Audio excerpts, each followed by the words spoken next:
Rĩrĩ bũrũri wa Kenya ũrathiĩ na mbere na gwĩkĩra hinya mathomo ma kothi cia moko nĩguo gũkĩria wonjoria wa bũrũri.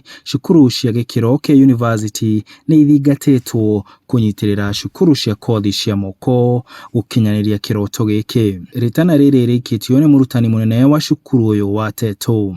Twina arutwo aitũ magĩte D- na right now mareka PhD. Koguo gũtirĩ mwana tugaga nĩ agwĩte. Koguo nĩ wega mũno ũguo university yatũcerera tondũ nĩ maria ũhoro wa hope.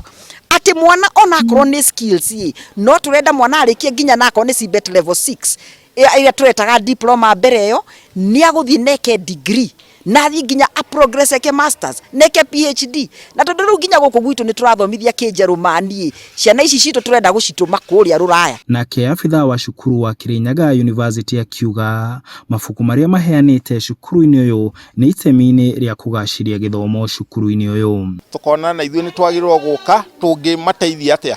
Tukona hena kĩndũ matarĩ mũno ũhoro-inĩ wa mabuku marĩa magĩrĩirwo nĩ kũriba gũthoma nĩguo mahote kuongerera gĩthomo kĩrĩa marabundithio kũu. So nĩkĩo tũkĩte haha tũmanengere mabuku mau. CC wa mathomo ma kothi cia moko kaunti-inĩ ya Nyeri Beatrice Macharia akiuga thirikari ya kaunti nayo nĩ ĩrateithĩrĩria cukuru ici na macini cia kũmahotithia gũthoma. Kaunti ya Nyeri nĩgeretie kũmakĩra workshop thĩinĩ wa sub county citũ ciothe. Tũrĩ na thukuru 30 na nĩ tũracigũrĩra tools, tũgacigũrĩra equipment na tũkageria mũno ona kwandĩka arutani na nĩgetha makorwo marĩ kuo. Arutwo cukuru-inĩ ũyũ makiuga nĩ makũhota gwĩka ũthuthuria makĩria na kwandandũra gĩthomo kĩao nĩ ũteithio ũyũ. Ndĩreka plumbing.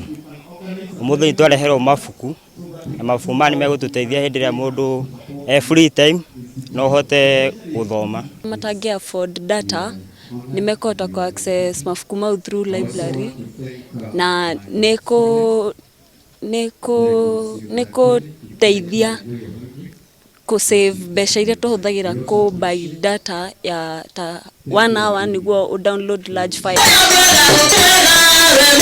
Handũ-inĩ ha Inooro TV ndĩ kaunti-inĩ ya Nyeri njĩtagwo Martin Mũnene.